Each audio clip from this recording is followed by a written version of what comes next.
嗱，而家我講解一下呢隻 Janisa UMG 996RM 系列裏邊嘅Digital Output 個 signal 啦。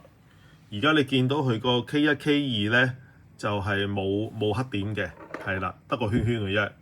咁我駁咗兩隻 relay 嘅，呢兩隻 relay 咧就 control 佢一個嘅咧就係大過3M。就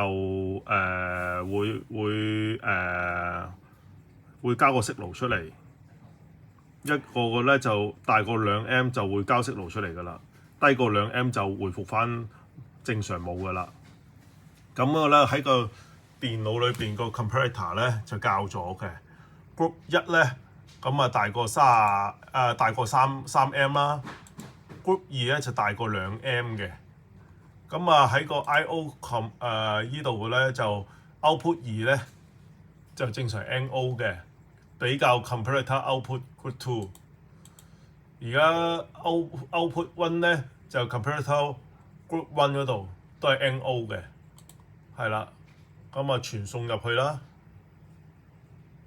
係啦，傳送咗啦。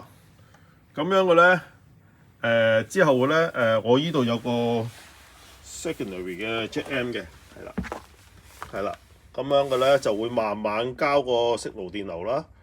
咁啊，呢個電流同個電子錶電流係對嘅，所以可以直接睇個電流啦。係啦，咁樣嘅咧，而家1.2嗱2M 係啦，咁你聽到彈一聲喎，彈一聲就係個 relay 交個 signal啦。咁樣嘅咧，然之後咧，我慢慢加到去3M 咧，